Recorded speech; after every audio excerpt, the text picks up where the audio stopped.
Donc, les die line pack Dora, on appelle ça des die line, des formats découpe.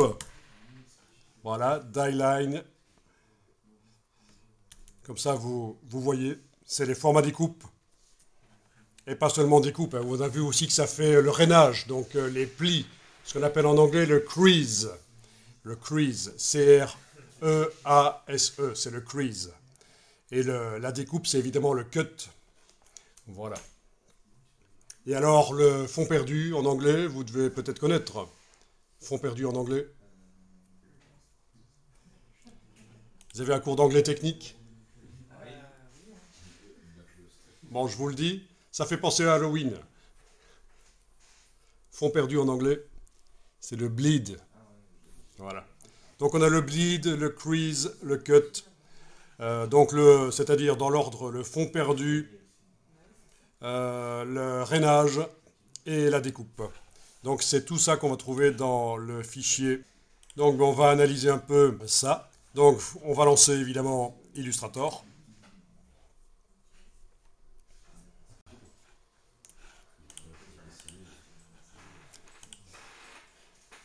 Donc je vais commencer par le premier. Voilà. Celui qui chez vous n'a aucun numéro à la fin. Moi j'ai ajouté un 0. Mais chez vous il n'a aucun numéro. Je commence par essayer d'ouvrir ça dans Illustrator. Et donc, il y a des options d'importation PDF qui arrivent. Voilà. Des options d'importation PDF. Et apparemment, il y a 3 pages. C'est particulier. OK. Alors, on va cliquer sur OK. On va voir ce qui se passe. Voilà. Donc, il y a 3 plans de travail, mais il y en a 2 sur lesquels il n'y a rien. C'est pas grave. On va s'occuper de celui-ci. Alors, on va aller voir dans la palette des calques, menu fenêtre calque. Qu'est-ce qu'on a là-dedans? Écréter le groupe. On a un écrétage, oui, un masquage. Apparemment, on a un masquage. On va supprimer le masquage parce que ça nous ennuie plus qu'autre chose. Donc, vous allez sélectionner le groupe d'écrétage. Le groupe d'écrétage et demander objet, masque d'écrétage annulé. Voilà. Comme ça, il n'y a plus de masquage. Tous les tracés sont accessibles. Alors, il y avait un tracé qui était tout en bas. C'était lequel? Ah oui, c'est un cadre. Donc le tracé tout en bas, qui ne faisait pas partie du masque, c'est un cadre qui peut être supprimé. Touche suppression, voilà. Ici, vu on a chaque élément séparé, donc il n'y a pas de groupe, apparemment, c'est parfait. Donc je vais pouvoir... Ah oui, ici, le cut, il l'appelle le trim. Donc bleed, trim, crease. Donc je vais pouvoir supprimer les textes du dessus qui ne servent pas. Voilà. Et donc voilà, vous avez le tracé et c'est l'extérieur. Comme il vous l'indique ici, outer, c'est l'extérieur. C'est là où on doit placer normalement les designs. Bon, une fois qu'on a nettoyé le fichier comme ça, on peut l'enregistrer sous et on va indiquer que c'est la version nettoyée, hein, d'une manière ou d'une autre. Vous indiquez que c'est la version nettoyée. Donc c'est pas très difficile de régler le problème de l'adaptation de fichiers Pacdora dans Illustrator. Et vous allez voir, ça va un peu se compliquer, je vais faire appel à votre intelligence collective après. Je vais en ouvrir un deuxième. Je vais peut-être prendre celui qui commence par 1. Non, qui termine par 1 entre parenthèses, je veux dire. Voilà, donc... amusant. Donc celui-là serait prévu pour avoir un intérieur et un extérieur éventuellement. Ah non, c'est peut-être 2 choses qui s'assemblent. Ah, c'est un couvercle. Il y a un couvercle et la boîte. C'est ça en fait. Voilà, oui. Ok. Donc je vais faire OK. Voilà. Oui, c'est l'extérieur. Les 2 sont l'extérieur. Ok. Donc, si je clique avec la flèche noire, ça sélectionne le groupe d'écrêtage, en fait, le groupe d'écrêtage, et celui-ci, le deuxième groupe d'écrêtage, tiens, ça se présente un peu différemment. Si j'enlève l'œil en face, il n'y a rien qui se passe, il n'y a rien dedans, en fait. Donc déjà, le groupe d'écrêtage d'en bas, je peux le jeter. Voilà. Et le groupe d'écrêtage du dessus, je vais annuler ça. Objet, masque d'écrêtage annulé. On pourrait scripter tout ça, évidemment. Si vous ouvrez souvent dans les fichiers Pacdora, on pourrait faire un script d'action dans Illustrator qui ferait tout ça tout seul. Ok, donc il y a le cadre extérieur qui ne sert pas, je le supprime. Le texte au-dessus, est-ce que ça sert vraiment? Ça, on pourrait le laisser, ça fait pas de tort, hein, mais ça va s'imprimer si on imprime. Donc je vais quand même supprimer ça. Bien, les traits de coupe là, ils ne servent pas non plus, hein. Les traits de coupe, c'est pas vraiment des traits de coupe, c'est un encadrement, ils ne servent pas. Le fait que ça indique que c'est l'extérieur outer ne sert pas non plus. Voilà. Et là aussi, je vais enregistrer en indiquant que c'est nettoyé.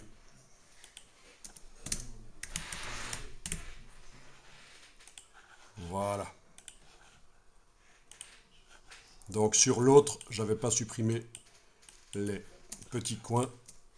Et le text outer, je le supprime. Voilà. Je mets à jour. Donc deux fichiers Pacdora ouverts. Voilà. Ok, on va faire un design rapide, juste mettre un motif sur les boîtes. Donc j'ai intérêt à faire ça. Oui, alors il faut que je vous dise que normalement, mais ça on va pas le faire ici, mais normalement suivant la machine sur laquelle on va faire le travail, c'est soit la couleur et le nom de la couleur qui va être pris en compte, soit le fait que le cut soit sur un calque, le crease soit sur un autre calque et le bleed sur un autre calque. Euh, Surtout le cut et le crease. Donc, suivant la machine avec laquelle on travaille, Roland ou Kongsberg ou autre chose, c'est soit les couleurs et les noms des couleurs, soit le fait que le tracé est sur un calque ou l'autre, et alors peu importe sa couleur. Mais donc ça, on va pas faire la préparation parce qu'on n'a pas la machine ici, on va juste faire le design vite fait. Donc, on va créer un nouveau calque qu'on va mettre en dessous du calque actuel et je vais l'appeler design. Voilà. Même chose pour l'autre.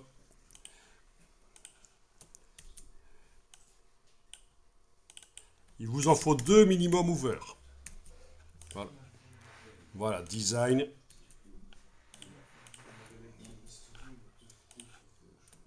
Dans les deux travaux, il y a design.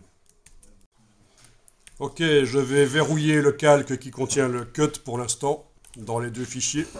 Le cut et le bleed et le crease.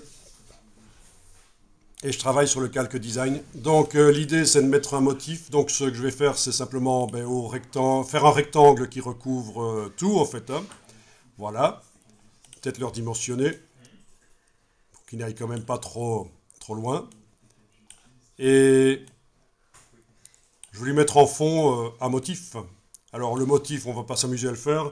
On va aller chercher un motif existant dans Illustrator. Donc case de fond évidemment coché quand le rectangle est sélectionné là. Et puis alors dans le nuancier, on va aller chercher dans le nuancier, peut-être dans les bibliothèques. Ah ben oui, il n'y a rien dans le nuancier parce qu'en fait on n'a pas démarré d'un document modèle de Illustrator, donc il n'y a rien dans le nuancier.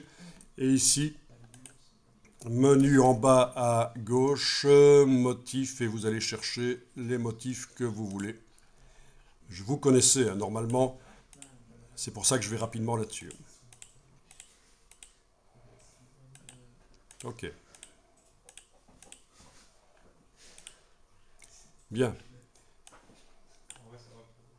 Ok, donc même chose pour l'autre.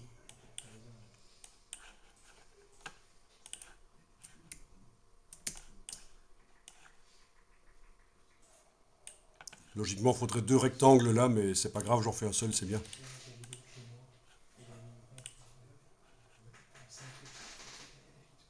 Ok.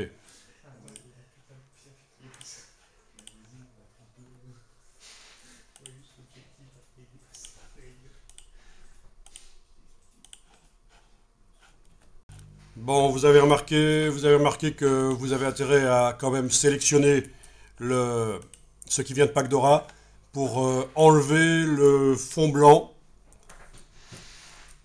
pour quand même arriver à voir où le motif va se mettre. Voilà. Donc on ne garde que les couleurs, hein. Si on zoome bien, on voit le vert, le bleu, le rouge.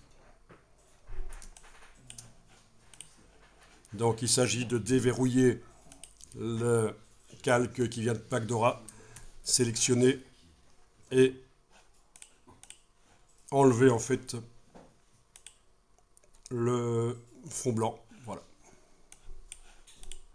Ok, une fois que c'est fait, on peut reverrouiller ce qui vient de Pacdora. On supprime complètement ou on fait que le cache? Le calque, Oui. je le verrouille. Ok, Il est toujours là, on le voit, hein. On le voit si on zoome. ouais, c'est vrai, mais je veux dire le fond blanc. Ah, le fond blanc, oui, on n'a pas besoin du fond blanc. Ok. D'ailleurs, si c'était bien fait, ça ne serait pas venu avec un fond blanc, ça ne sert à rien. Donc la question que j'ai pour vous, c'est est-ce que vous vous souvenez comment on fait pour modifier la taille, l'orientation d'un motif, sa position? Ça vous rappelle quelque chose? Qui ne sait pas? Ok. Vous sélectionnez le rectangle donc, qui contient le motif, puis vous avez au-dessus de l'outil transformation, vous avez l'outil de mise à échelle. Vous double-cliquez sur l'outil de mise à échelle. Alors parfois sur les sites web, dans les tutos, on va vous expliquer qu'il faut utiliser la touche tilde. C'est compliqué, donc je ne vous l'explique pas. On va faire la méthode la plus simple. Je double-clique sur l'outil de mise à échelle. Là-dedans, je décoche transformation d'objet. Il n'y a plus que transformation de motif qui est enclenchée. Ici, je vais faire, j'indique par exemple que je veux que ce soit 200%. Touche tabulation et on voit que ça bouge derrière. Parfois, ça ne marche pas. Parfois, c'est un peu récalcitrant, mais voilà. Là, je suis passé à 400%, par exemple, voilà. Donc ça, c'est la mise à échelle uniquement du motif. Bien. Ensuite, tourner, ben, c'est le même principe, sauf que c'est avec l'outil d'à côté, quoi. L'outil rotation. Voilà, et là, on a même quelque chose d'interactif.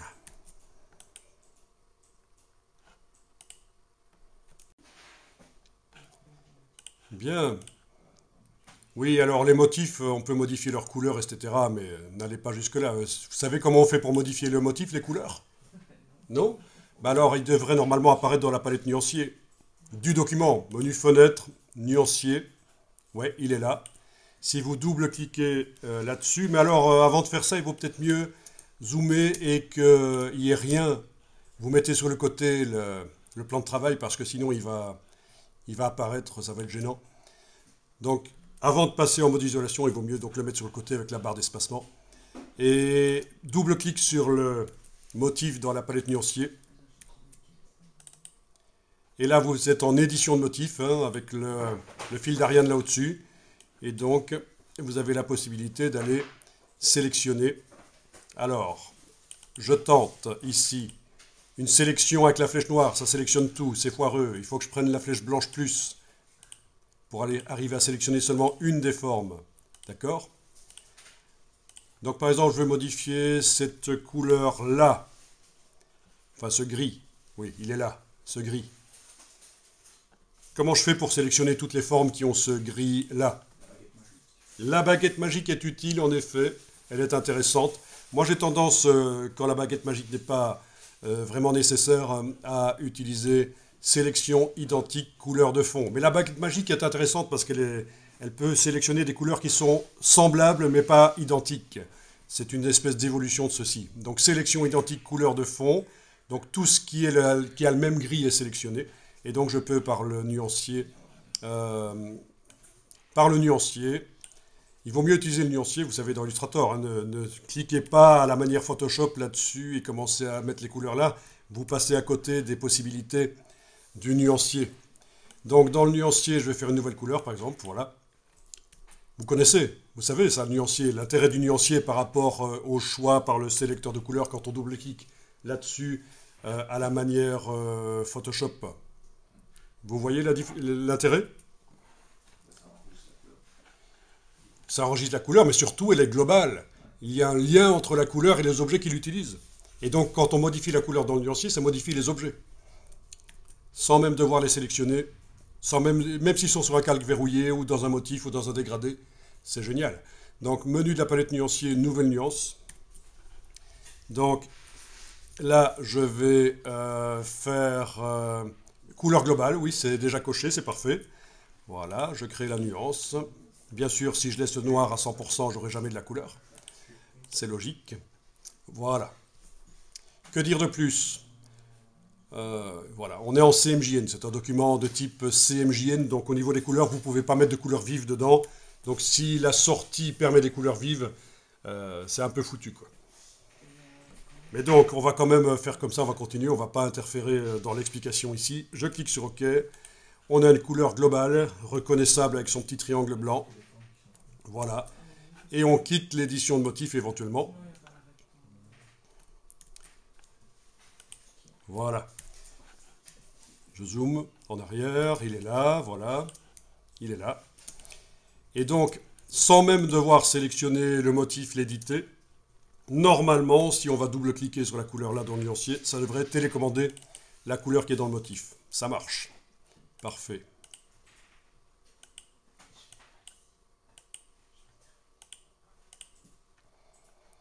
Bon, c'est du CMJN, c'est gênant, mais pourquoi pas. Il faut savoir ce qu'on fait dans Illustrator. Si vous travaillez en CMJN, il faut savoir pourquoi. Parce que normalement, la plupart du temps, il vaut mieux du RVB.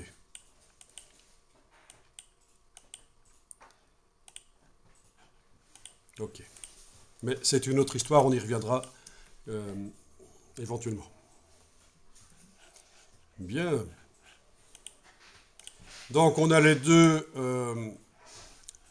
deux packaging. Donc ma question ici, et c'est là qu'il va falloir réfléchir, je voudrais que, évidemment, à ce stade-ci, si j'imprime et que je fais découper, ça va marcher, il n'y a pas de problème. Sauf que je vais gâcher énormément d'encre. C'est pour ça qu'il faudrait que le motif aille maximum jusqu'à la ligne de bleed, jusqu'à la ligne de fond perdu. On est d'accord? Mais, dans le même temps, pour gagner du temps à l'impression, je voudrais pouvoir imprimer les deux. On imagine que je suis en phase de test, de prototypage, je conçois le packaging, je l'ai conçu dans Illustrator, je vais maintenant voir ce que ça donne quand on l'imprime et qu'on le monte. Tester les réactions clients, test AB marketing, vous connaissez. Je voudrais les imprimer ensemble sur la même page, un seul fichier, et j'envoie les deux ensemble. Donc faites ça, faites un fichier qui contient les deux packaging, et faites en sorte que les motifs n'aillent que jusque au fond perdu. Si quelqu'un y arrive, je vous dis tout de suite, ça va me boucher un coin, parce que il faut vraiment réfléchir pour arriver à se faciliter la tâche et accélérer et éviter de faire des manipulations inutiles.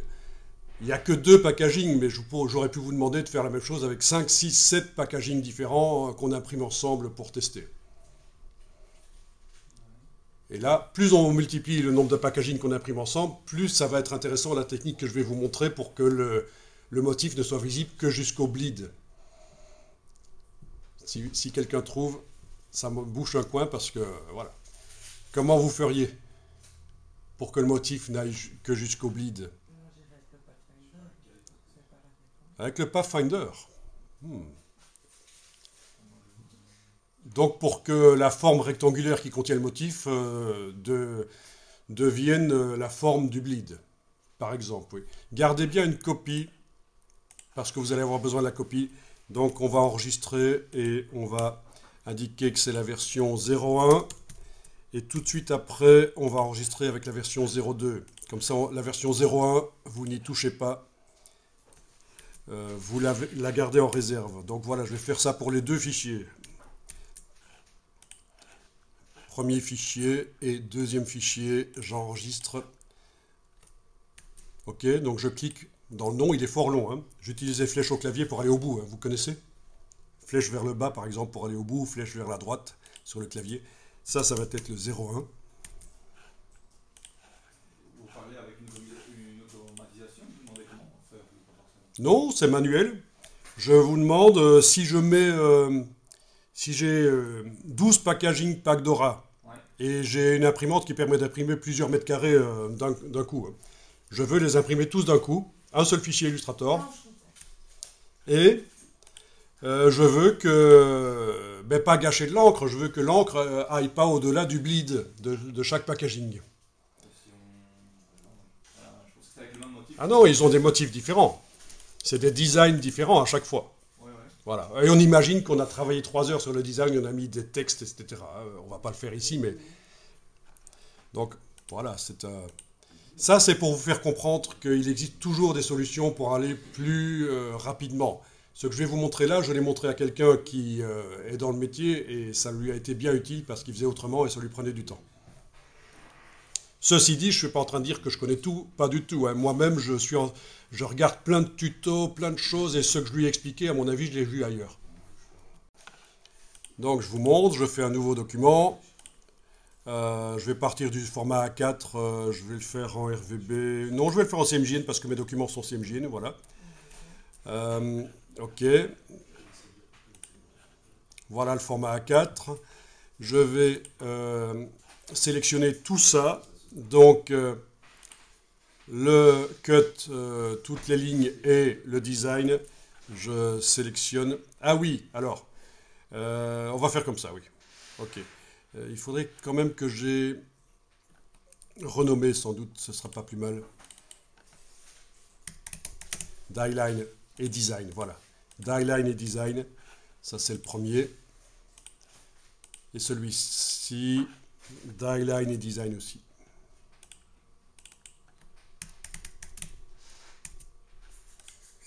Ok. Bien. Je sélectionne tout ça. Donc ça a été déverrouillé. Rien n'est verrouillé. Le die-line et le design sont sélectionnés. Je copie. Je vais sur mon document ici. Je colle. Ok. Est-ce que quand vous faites ça, chez vous, les calques se sont créés ou pas? Ou est-ce que ça a collé tout sur le calque 1 dans votre nouveau document? Ah ben voilà, donc ça c'est super important à connaître, ce qui va être expliqué ici. Ça n'a pas un rapport direct avec l'explication, mais c'est super important dans Illustrator et vous avez la même chose dans InDesign. Chez moi, les calques ont été créés parce que, et là je vais annuler, vous aussi vous annulez, parce que dans le menu de la palette calque, vous avez ceci qui est enclenché, j'avais ceci qui était enclenché, collé en conservant les calques d'origine. Et ça, c'est super intéressant. Ça veut dire que ça colle, mais ça va mettre les éléments sur les calques. Et si les calques n'existent pas, ça les crée. Donc, réessayez, collez, vous allez voir, ça va vous créer vos calques. Voilà. Ça colle au milieu de la fenêtre, hein, mais je vais mettre sur le côté, voilà. OK. Et puis l'autre ici, je sélectionne tout, je copie, je vais dans mon document ici, je vais coller, étant donné que les calques portent le même nom dans les deux documents, les die cut, ça ne va pas créer de nouveaux calques en principe, sauf si je me suis planté, que j'ai légèrement fait différemment, si j'ai mis une majuscule au lieu de minuscule dans un des fichiers. Voilà, ça a marché aussi, vous voyez. Normalement, si vous aviez donné les mêmes noms de calques dans les deux fichiers de die cut, ça n'a pas créé de nouveaux calques cette fois-ci. Ça a mis sur le bon calque. Ok. Alors on va enregistrer ça.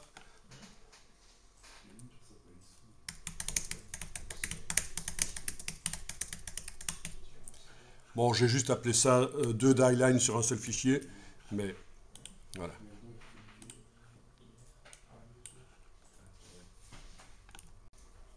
Bon, on va augmenter la taille du plan de travail. J'imagine que ça, vous savez qu'il faut activer l'outil plan de travail et agrandir.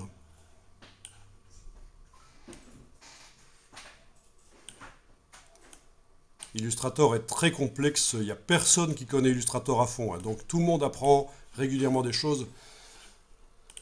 Moi, c'est un logiciel que j'explique régulièrement et c'est assez dingue.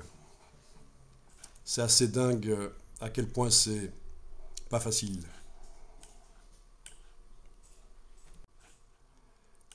Alors, on imagine, j'ai comme ça 12 designs sur un grand plan de travail de 1 mètre sur 1,50 m ou des choses comme ça.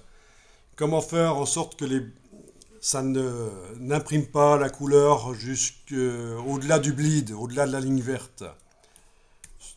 Je vous montre. Je vais ici créer un calque que je vais appeler bleed. Je vais sélectionner avec la flèche noire, ça marche. Une des lignes de fond perdu, donc de bleed. Et puis je vais demander sélection identique, couleur de contour. Ça me sélectionne tous les tracés de bleed. Je les transfère dans le calque bleed.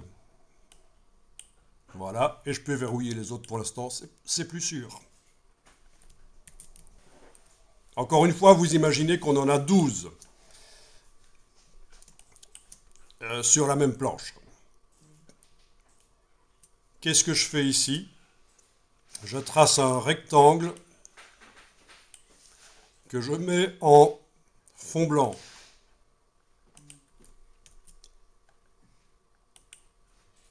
J'ai tracé un rectangle par-dessus tout, fond blanc. Je sélectionne tout, les bleeds et le rectangle blanc. Je demande, soit par le Pathfinder, soit par l'ancienne méthode, l'ancien Pathfinder, objet tracé transparent créé. Et il n'a pas voulu le faire parce que c'était pas dans le bon sens sans doute. C'est pas grave, on va voir. Ça peut arriver. Je vais aller dans les options d'objet, voir si en inversant le sens ça va marcher. Et ça ne marche pas. Il faut que je remette un fond blanc, quoi. Ah, il faut que je remette un fond blanc sur l'objet, tout simplement. Peut-être. Il veut pas. Eh ben, ça c'est dommage. Ça ne marche pas. Ça, c'est plutôt ennuyeux. On va réessayer. En principe, c'était un objet avec un tracé transparent, ouais. Tracé transparent, il aurait dû faire un trou alors, du coup. Ok, c'est pas grave, je vais aller sélectionner juste le rectangle extérieur avec la flèche blanche. C'est pas parce qu'il y a deux Ça traces. marche, ça va marcher. Ça marche. J'ai juste, c'est le sens du tracé. Il y a parfois des problèmes de sens du tracé quand on fait des tracés transparents. Donc avec la flèche blanche plus, j'ai juste sélectionné rectangle à l'extérieur. Et avec menu fenêtre, option d'objet, j'ai inversé le sens de création. Voilà. Et là, le tracé transparent fonctionne comme il devrait. Et donc, voilà, on a le motif qui s'imprime au-delà du cut, mais pas trop, 5 mm. Dans les options d'objet, j'ai pas. Il faut, avec la flèche blanche plus, sélectionner le rectangle Ouais. uniquement. Et dans ah oui, mais forcément, parce que moi, j'ai fait apparaître les options. Dans options d'objet, il faut demander dans le menu. Ok, ça va. Oui. D'accord. Ça, c'est un truc vraiment à connaître quand vous faites du Pathfinder avec des trous. Parfois, les trous ne veulent pas se faire, mais on sélectionne avec la flèche blanche plus le trou qui est récalcitrant et on inverse son sens de construction et ça marche. Mais. Donc, ça marche pas chez toi parce que ton calque design n'était pas verrouillé en fait. Certainement, quand tu as fait le tracé transparent, tu as certainement sélectionné aussi tous les tracés. Donc, c'était juste sur le calque bleed qu'on travaillait. Les autres sont verrouillés. Donc, fenêtre historique dans Illustrator, on peut maintenant revenir juste avant la création du tracé transparent. Voilà. Je répète l'opération, hein, parce que je suis revenu dans l'historique juste après la création du rectangle. Donc, j'ai un rectangle et j'ai les deux tracés de bleed. Celui-là et celui-là. Est-ce qu'on est d'accord là-dessus? Ouais. On sélectionne tout ce qu'il y a sur ce calque, le reste ne se sélectionne pas parce que c'est verrouillé. Et on demande objet tracé transparent créé. On met un fond blanc à cet objet. Oui, parce qu'on a obtenu un seul objet. Les trois tracés ont été réunis en un seul. Enfin, les trois. Le rectangle et les deux autres, oui. Donc on met un fond blanc. Voilà. Un fond blanc. Et alors, on a des problèmes parfois. Il y en a certains qui ne veulent pas fonctionner. C'est pour ça qu'on doit prendre la flèche blanche plus. Évidemment, cliquer à côté pour désactiver certains. Ok, et tenter d'inverser. Voilà. Alors, bizarrement, ici, c'est plus le rectangle qui pose problème, parce que vous voyez, quand j'inverse le sens du rectangle avec les options d'objet, j'ai un qui fonctionne et pas l'autre. Donc, je vais devoir aller sélectionner le tracé qui ne veut pas fonctionner. Commande Y, évidemment, pour afficher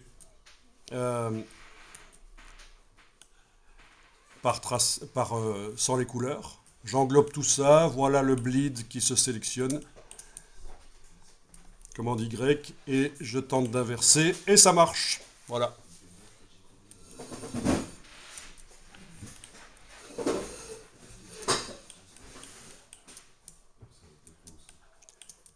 Donc économie d'encre, gain de temps, et surtout c'est la preuve que quand on fait un truc et que ça prend du temps, parfois, en cherchant un peu, on trouve des méthodes pour que ça aille plus rapidement. C'est ça qu'il faut retenir aussi, même si vous faites jamais du die cut, des prototypes, retenir qu'il y a des solutions rapides